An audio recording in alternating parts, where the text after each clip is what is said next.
Donde nos haces reconocer condición delante de ti, Padre. En esta mañana te ponemos delante y detrás de esta enseñanza, amado Señor, y te pedimos, Espíritu Santo, que tú seas hablando a nuestros corazones, a nuestras mentes. Quita todo lo que estorbe, Señor, para que tu palabra sea sembrada en tierra fértil, amado Señor, y permite, Señor, que penetre hasta lo más profundo de nuestros corazones. En el nombre poderoso de Jesús. Amén y amén. Dale otro aplauso al Señor. Bien, hermanos, pues vamos a continuar con esta parte. Ya hemos visto acerca de qué es una atadura, ya hemos visto acerca de algunas situaciones que pueden crear ataduras sexuales en nosotros. Y hoy vamos a ver lo que tiene que ver con la raíz de la atadura. Es decir, ¿por qué? ¿Cuál es la causa de que nosotros o algunas personas tengan cierta inclinación hacia situaciones que producen ataduras sexuales? Para esto, hermano, yo quiero comentarte que nosotros como seres humanos somos seres sexuales por naturaleza. El sexo es implícito, es parte de nuestra naturaleza misma como seres humanos. Pero el problema es que nosotros estamos aprendiendo, porque de lo contrario el problema sería que vivimos nuestra sexualidad fuera de los parámetros de la palabra del Señor. De esta manera, hermano, tenemos que entender que cuando hablamos de sexualidad, no solamente estamos hablando del acto sexual como tal, sino en esta parte estamos englobando también la parte que tiene que ver con nuestro género. Es decir, nuestro sexo no solamente está conformado por actos, sino también está conformado por nuestro género, por nuestra identidad como personas, siendo hombres o mujeres. Vamos a Efesios capítulo 4, verso 22 al 27, más bien 22, 23 y 27. Dice: en cuanto a la pasada manera de vivir, despojaos del viejo hombre que está viciado conforme a los deseos engañosos. Y, dice el 23, renovaos en el espíritu de nuestra mente. Dice el 27, ni deis lugar al diablo. En esta parte Pablo está hablando y les está diciendo: hermanos, tenemos nosotros que renovarnos, pero algo que él está diciendo, dice: renovémonos en el espíritu de nuestra mente. Ojo con esto, él no está diciendo renueva tu mente, él está diciendo renuévate en el espíritu de nuestra mente. ¿Qué quiere decir esto? Que la transformación mental, porque tú sabes, hermano, que el pecado viene primero por la vista y luego se conforma en un pensamiento, baja al corazón y se convierte en un acto. Así lo enseña Santiago. Y por esta razón es que Pablo está diciendo algo tan interesante a los Efesios. Le está diciendo: renovaos en el espíritu de nuestra mente, porque nos está diciendo, es el Espíritu Santo el que viene a traer una renovación de pensamientos, de tal manera que ya no haya una inclinación hacia lo malo, que ya no haya una inclinación hacia aquello que nos hace perdernos. Entonces, por eso iniciábamos esta enseñanza y decíamos: ¿por qué? ¿Por qué hay una inclinación hacia lo malo? ¿Por qué hay una inclinación hacia situaciones que nos pueden traer inmoralidad sexual? Ante situaciones que nos pueden traer una atadura sexual. Bueno, pues Pablo está diciendo una clave muy interesante y está diciendo por qué hace falta renovación en el Espíritu de Dios en nuestra mente. Por eso termina ahí en el 27 y dice, después de que hace una larga lista de comportamientos desaprobados delante de Dios, dice: y no deis lugar al diablo. Y esto, hermano, nos hace otra semejanza, o nos hace otro señalamiento importante, porque esto nos enseña entonces que el que nosotros tengamos una mente renovada en el Espíritu de Dios hace que nuestras cercas estén cerradas. ¿Qué es una cerca, hermano? ¿Para qué utilizamos una cerca? ¿Para qué le pones una cerca a tu jardín, a tu casa? Para limitar. Para limitar. ¿Para qué más será? Para proteger, ¿no? De nada sirve que tú pongas una cerca donde el perro rápidamente puede con una pata pararse ahí y destrozar tus plantas. Buscas que sea una cerca alta que provea provisión hacia lo que quieres proteger.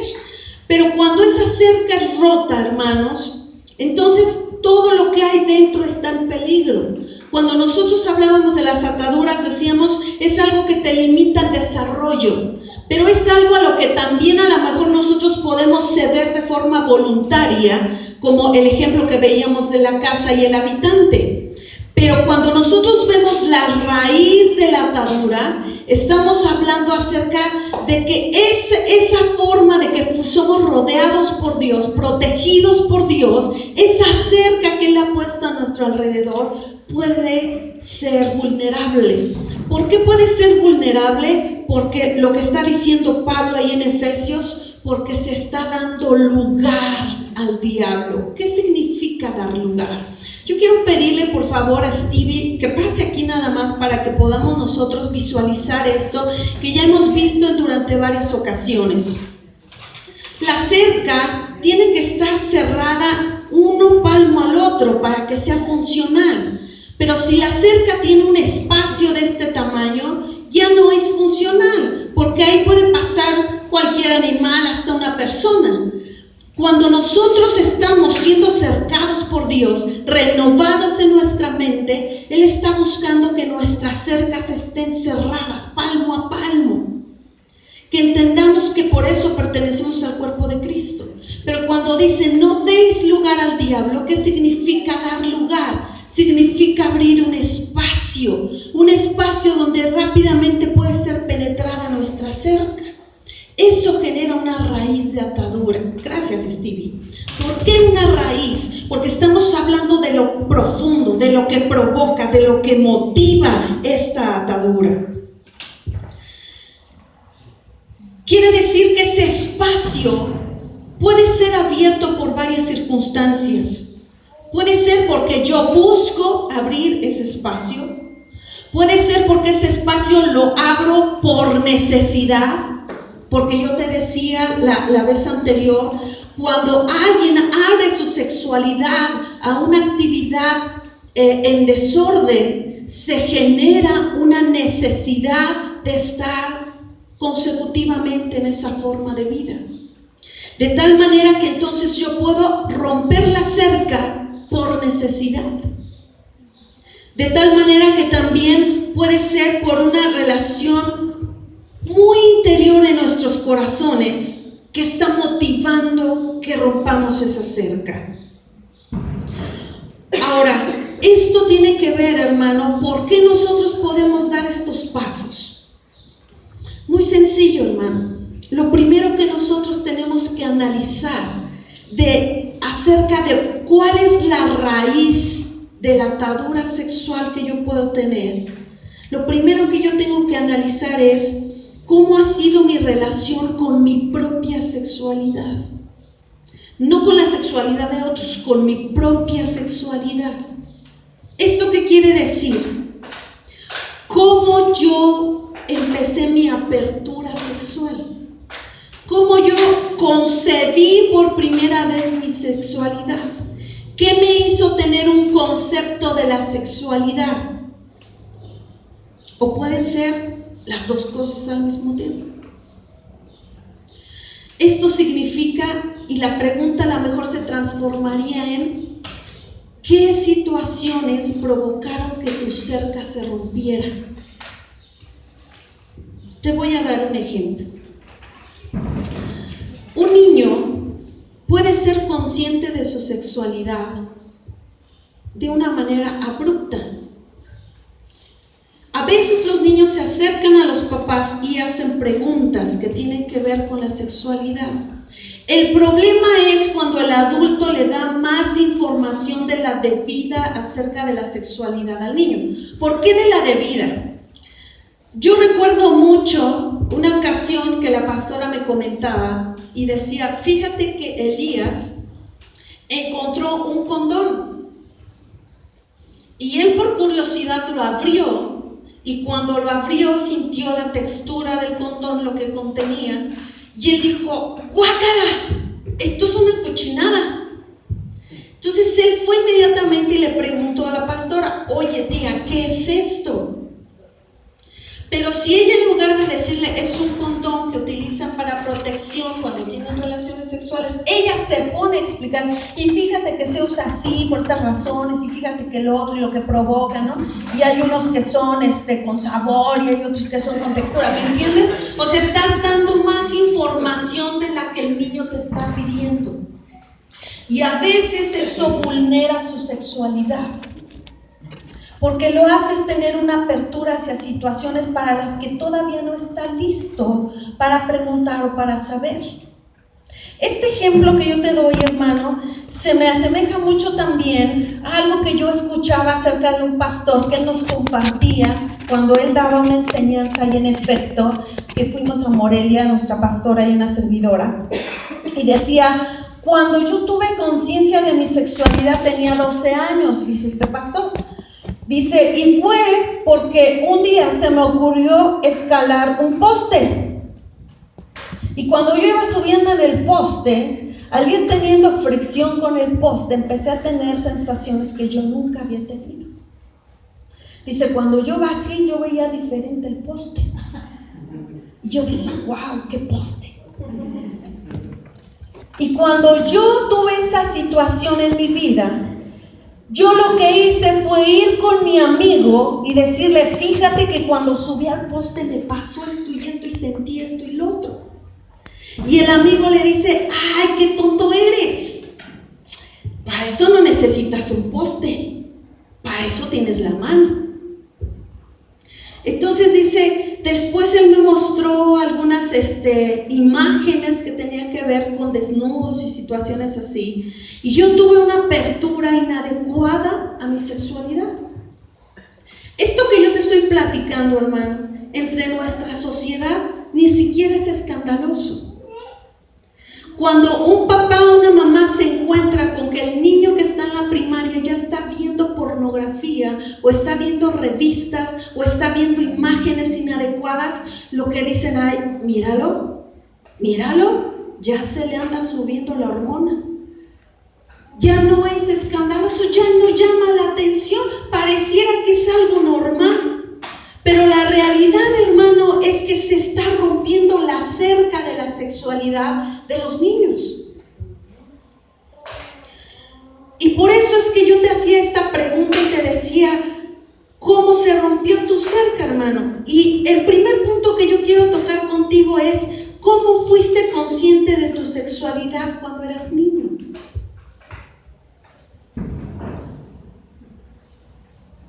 Quiero que te tomes un instante para analizarlo y digas, ¿yo cómo tomé conciencia de mi sexualidad cuando era un niño?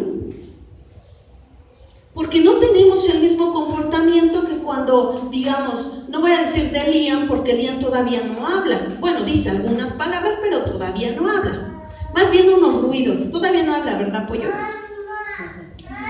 Más adelantito él empieza a tener un comportamiento distinto cuando empieza a comunicarse con los demás, pero de ahí hay un salto grande cuando entras a la adolescencia. Y la pregunta es, ¿qué pasó en ese en tu vida y en la mía?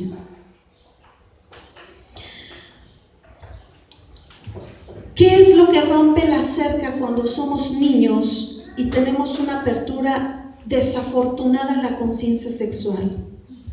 La primera situación es el abuso sexual.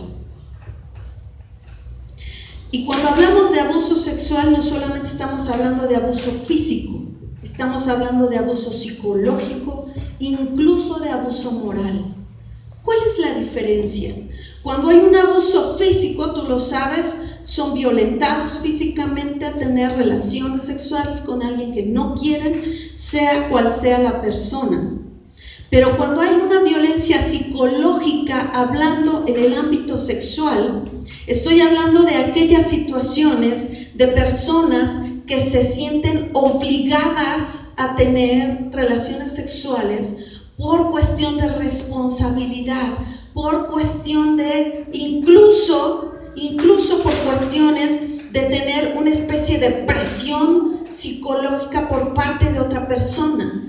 A veces decimos, bueno, es que yo veía un programa y me llamaba mucho la atención ver cómo había mujeres que tenían relaciones sexuales aún en su matrimonio por obligación. Es que debo tener relaciones con mi marido, porque si no tengo relaciones con mi marido, él se va a ir con otra. Él me va a engañar, él me va a dejar de querer. Y esas son situaciones de presión psicológica, porque sentimos que hay una responsabilidad y que tenemos que desahogarla. Ya no hay asuntos de romanticismo de por medio. Y esto que te estoy diciendo, hermano, también hay una violencia moral. ¿Cuándo hay una violencia moral? Y esto a mí de verdad que me impactó mucho. El Señor trató mucho en mi interior en esta parte, porque a veces la violencia sexual moral se ejerce al interior de las familias por los propios hermanos. Mayormente estoy hablando de un trato sobre las mujeres en este aspecto. Cuando tú le dices, es que esto es demasiado para ella porque es mujer. Ella no puede hacer esto porque es mujer. Hace muchos años esto era muy marcado, porque incluso no podían ir a la escuela las mujeres, porque decían, ¿para qué van a la escuela? ¿Para qué se preparan si al final se van a encargar de una familia? Entonces los papás no apostaban por la educación de las mujeres. Esto ha ido cambiando a lo largo de los años, pero no se ha terminado con la violencia moral sexual. Yo recuerdo mucho cuando incluso algunos de mis hermanos de repente expresaban, ¿no? Cuando tú opinabas sobre ciertos aspectos y decían, bueno, es que eso piensan ustedes porque son mujeres. ¿Me entiendes? Hay una marca por el género que tiene que ver con nosotros y esa es una violencia sexual. Ahora, ¿por qué esto puede ser una raíz de atadura, hermano? Porque cuando te han menospreciado por el género, esto puede trascender más adelante en tu desarrollo. Y te voy a dar algunos tips. A veces nos sentimos pequeños en ciertas actividades porque decimos, sabemos que esto lo realiza mejor un hombre. Nadie te ha dicho nada, nadie te ha señalado, pero en tu interior hay una cosa que te dice, es que como tú eres mujer y esta actividad está hecha más para un hombre, te tienes que esforzar al doble, al triple, para que haya credibilidad en lo que tú haces. Quiere decir que traemos una raíz de atadura sexual del pasado, donde hemos sido menospreciados por nuestro género. Y siempre que estamos frente al otro género, va a haber una situación en la que nos hacemos sentir que somos menores o que somos incapaces. Después,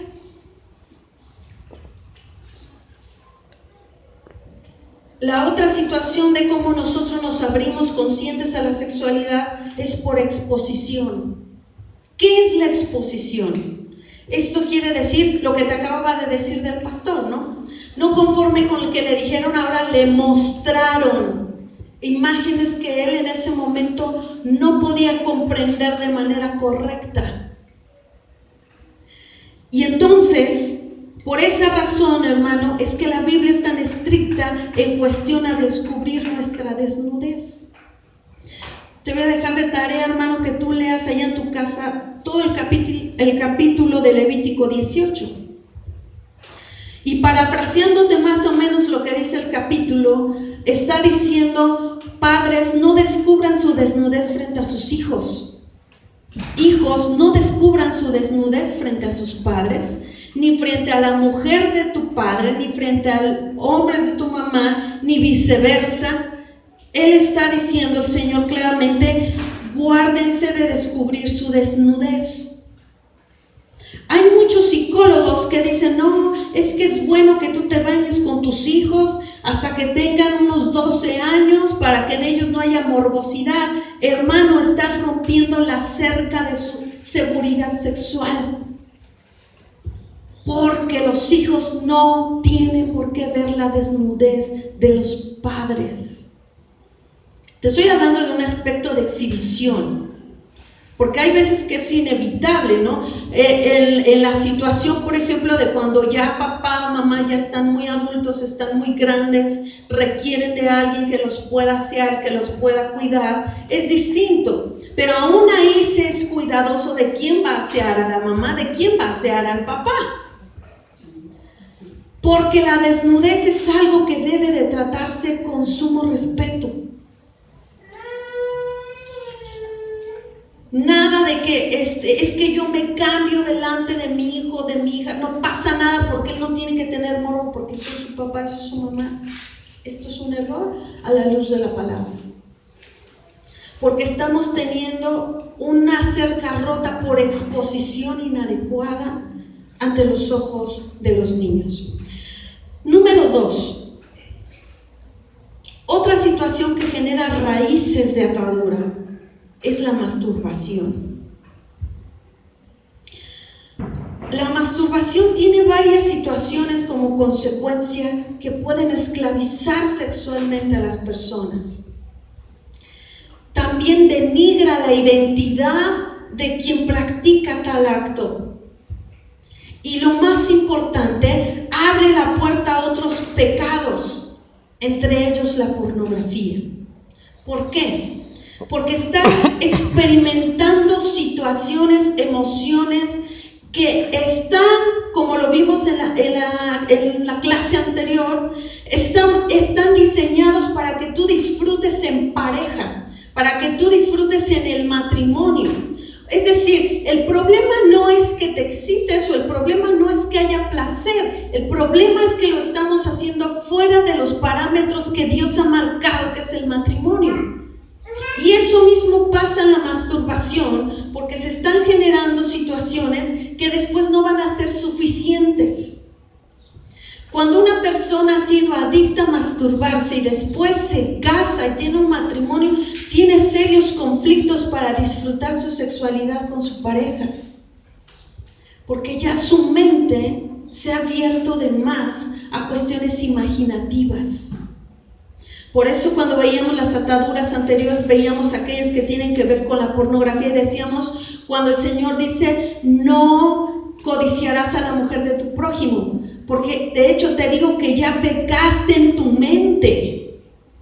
Está hablando de una seriedad de los pecados que tienen que ver con la imaginación. Número 3. Otra raíz importante es la tolerancia a la inmoralidad sexual. Efesios capítulo 5, verso 3, yo te pido ahí que me acompañes para que lo leamos juntos. Efesios capítulo 5, verso 3, dice así: pero la inmoralidad y toda impureza o avaricia ni siquiera se menciona entre nosotros como corresponde a los santos. Yo quiero decirte algo, ¿qué es la inmoralidad sexual? Bueno, la inmoralidad sexual la Biblia la cataloga como todos aquellos actos que están fuera de naturaleza sexual. Homosexualidad, estamos hablando de cuestiones de pornografía, todas las que podemos ver que hemos enumerado en la clase anterior. Y esta inmoralidad sexual dice, no debe ni siquiera mencionarse. Si está diciendo ni siquiera debe de mencionarse entre ustedes, está diciendo que no es tolerable, no es algo que deba tolerarse. Y para esto yo quiero asemejarte algunos ejemplos que, por ejemplo, esta situación de la inmoralidad o de la tolerancia no solamente se ve a nivel de la casa, sino se ve a nivel de la sociedad. En la casa, ¿cuándo estamos tolerando inmoralidad sexual?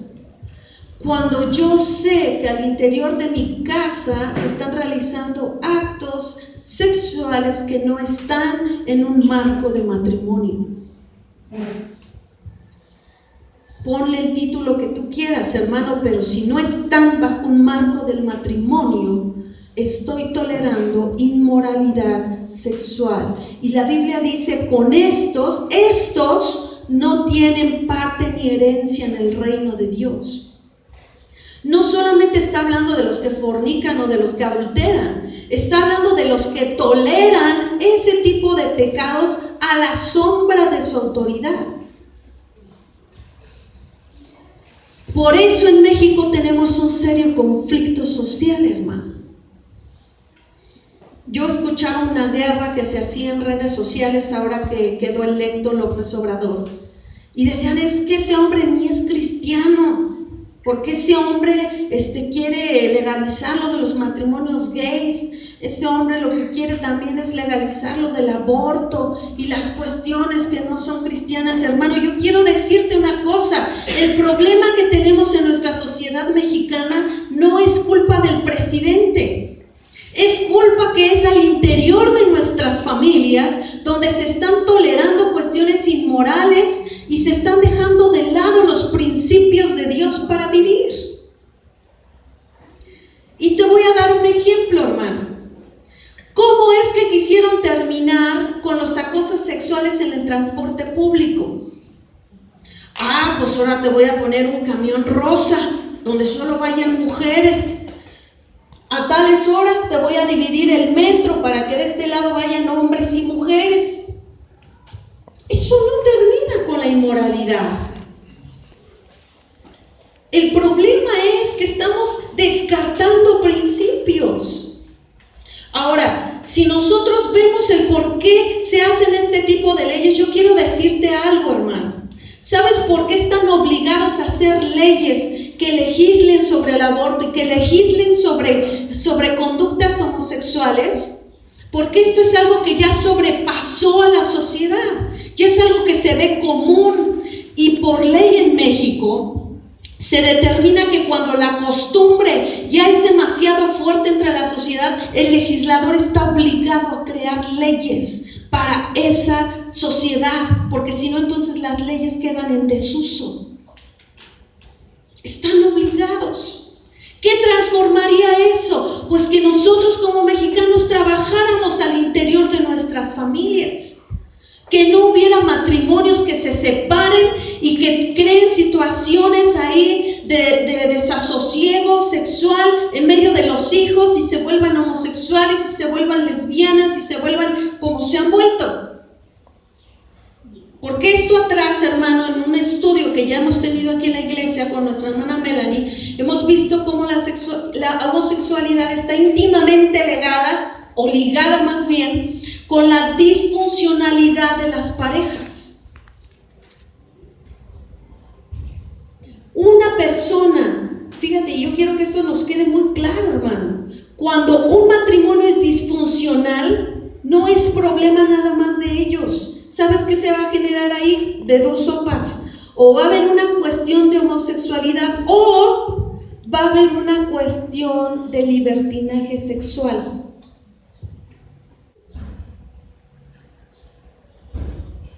Por eso es que yo te decía lo que veíamos la vez anterior, el Señor reprueba el divorcio. De esta manera, hermano, nos vamos al siguiente punto, que también es súper interesante y que tiene que ver con la raíz de los faltantes de papá o mamá. Vamos a 2 Timoteo capítulo 3, versos 2 al 8. Y en quiero esperarte, hermano, para que lo tengas, porque quiero que le des una lectura muy concienzuda en estos versículos. ¿Ya lo tienes, hermano? Segunda Timoteo 3, del verso 2 en adelante. Amén. Dice, porque habrá hombres amadores de sí mismos, avaros, vanagloriosos. Fíjate estas características, piénsalas en una persona. Habrá hombres amadores de sí mismos, avaros, vanagloriosos, soberbios, blasfemos, desobedientes a los padres, ingratos, impíos, sin afecto natural, implacables, calumniadores, intemperantes, crueles, aborrecedores de lo bueno, traidores, impetuosos, infatuos, amadores de los deleites más que de Dios, que tendrán apariencia de piedad, pero negarán la eficacia de ella. A estos evitan, porque de estos son los que se meten en las casas y se llevan cautivas a las mujercillas cargadas de pecados, arrastradas por diversas concupiscencias, está siempre aprendiendo y nunca puede llegar al conocimiento de la verdad. Esto que te acabo de decir, hermano, es justamente lo que ilustra este tipo de raíz. Una persona que tiene falta de papá o de mamá, psicológicamente se dice que los faltantes se erotizan. ¿Qué significa que se erotizan? Que se vuelven una prioridad suprema para suplir o satisfacer. Y esto es desde el subconsciente. Por eso, una persona que carece de papá o de mamá o de ambos, es una persona que puede ser una víctima afectiva. ¿Por qué? Porque es una persona que puede estar al acecho de dos tipos de depredadores. Uno, de un novio, esposo, de una pareja, la cual se tome de las necesidades afectivas que hay en la persona. Una persona que tiene este tipo de necesidades, yo quisiera que tú vieras esta situación. Es una persona que tiene problemas con su autoestima, tiene problemas en su seguridad personal, tiene problemas emocionales. Hoy puede estar muy contento, mañana te odia hasta decir basta. Es una persona que hoy puede carcajearse a decirte wow y mañana puede decirte nada me hace feliz. Una persona carente de seguridad, esto ya lo habíamos dicho. Y estas personas, hermano, pueden introducirse al interior de la familia en 4 pasos. Y yo quisiera que tú pongas mucha atención. Primero, es una persona que puede aparentar que puede llenar esa carencia afectiva, emocional o de seguridad. Puede aparentarlo. Cuando hablamos de depredadores sexuales al interior de la familia, hermano, ¿sabes que en su mayoría de los que abusan de los niños o de los menores o de los adolescentes al interior de la familia pueden ser familiares cercanos? Puede ser aquella persona intachable que decía, no, es que es incapaz, es que es admirada, es que mira, parece que tiene una moral intachable, y es la persona justa que puede traer y romper la cerca. Pero así como este depredador al interior de la familia, también hay parejas que se acercan con esta sigilosidad. Alguna vez una amiga mía me decía, oye, es que yo ¿por qué siempre atraigo el mismo tipo de personas? Siempre tengo los mismos conflictos con mi novio o con mi novia. La razón es porque hay una raíz en ti sexual que tiene que ver con un faltante que está atrayendo siempre el tipo de personas que son manipuladores para satisfacer necesidades afectivas. Después de que esta persona se gana la confianza de su víctima, empieza a llenar el hueco emocional o afectivo y causa una baja autoestima en la persona. Cuando tú sabes que estás en manos de una persona que te está victimizando por tus necesidades afectivas, sencillo, hermano, porque a pesar de que estás con esta persona y aparentemente estás supliendo una necesidad afectiva tuya, en ti hay una baja autoestima. Y empiezan las ideas de lo merezco porque yo lo escogí. Empiezan las ideas de esto es lo que me tocó. Incluso puedes sobreespiritualizarse y decir es que el Señor lo eligió para que yo tenga un reto en la vida. Número 3, después de que empieza aparentemente a llenar las carencias afectivas, crea una dependencia. Y esto es grave, hermano, porque son personas que no son felices con ellos, pero tampoco son felices sin ellos. Entonces ahí quiere decir que ya se desató una dependencia. Y en el paso 4 dice: te extrae de tu alrededor social, familiar, porque es una forma de tenerte esclavo en tu voluntad. ¿Qué significa esto, hermano? Es una persona que provoca que rompas tus lazos familiares. Es una persona que te va a alejar de aquel o de aquella persona que en otro momento pudo ser muy cercano a ti, incluso pudo entenderte. Pero hoy, por causa de esta situación o de esta persona, estoy rompiendo mis lazos cercanos. Y esto es algo grave, hermano, porque esta es una forma de esclavitud de la que no muchas personas son conscientes. Y cuando el Señor revela esto, está diciendo: yo no te escogí para que tú pierdas la paz en manos de una relación. Cuando hablamos de depredadores sexuales, hermano, incluso las personas pueden enamorarse de su victimario. Imagínate a qué grado llega nuestra mente que puede tomarlo como algo aceptable y normal. Por eso es que lo que decía Efesios al principio de esta enseñanza es: renuévate, pero en el espíritu de la mente. Porque es el Espíritu Santo el que va a traer una revelación real de en qué situación y en qué estado yo realmente me encuentro con mis relaciones afectivas. Y el siguiente punto, el último, es el legalismo. ¿Qué es el legalismo? El legalismo significa todas aquellas prohibiciones que son muy tajantes, pero que no son importantes. Y en las que son importantes somos muy sueltos.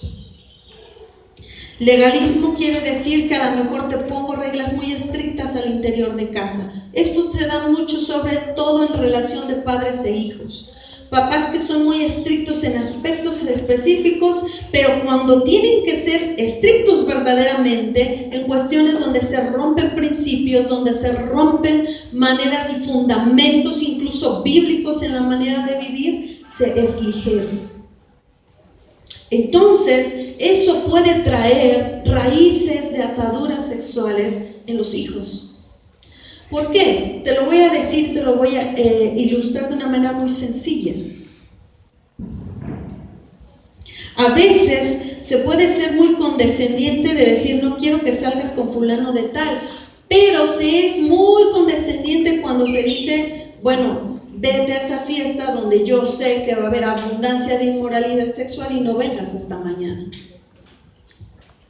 ¿Me entiendes? Puedes ser muy estricto en unas cosas y muy liviano en las otras que requieren que realmente seamos más estrictos. Vamos a Efesios capítulo 5, verso 15 al 17, hermano.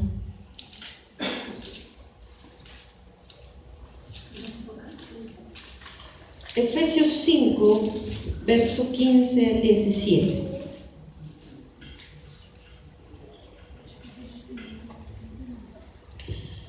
Mientras le pido al chinito, por favor, que tome su lugar acá.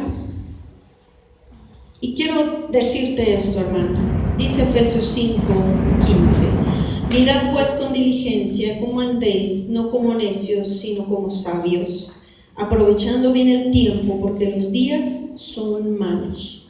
Por tanto, no seáis insensatos, sino entendidos de cuál sea la voluntad del Señor.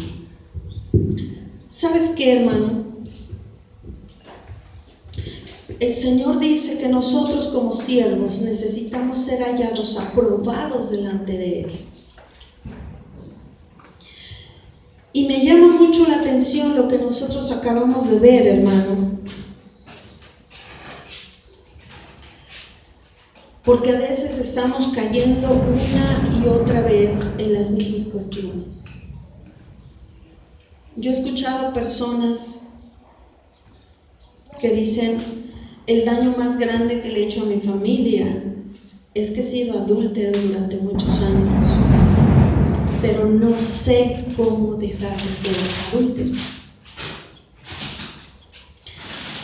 He escuchado personas que dicen, yo ya no quiero estar en manos de relaciones que me torturan. Yo ya no quiero estar en relaciones donde lo último que tengo es paz y alegría. He escuchado personas que dicen, me ha sido difícil superar el abuso sexual que he padecido.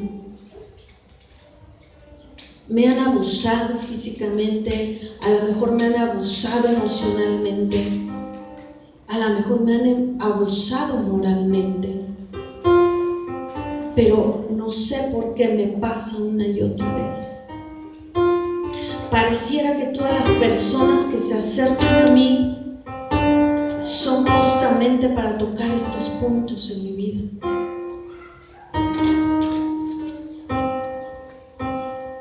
Yo no sé, hermano, cuál es tu condición delante del Señor, pero sí quiero decirte esto. El Señor quiere que seas libre. Yo no sé cómo tuviste tu semana, hermano, pero yo clamaba al Señor y yo le decía, Señor, no les concibas la paz si antes ellos no reconocen su condición delante de ti. Porque eso es lo que hace que tú te levantes y digas, puedo continuar. No sé qué tipo de abusos has tenido, hermano, pero sí quiero decirte una cosa, no es tu culpa.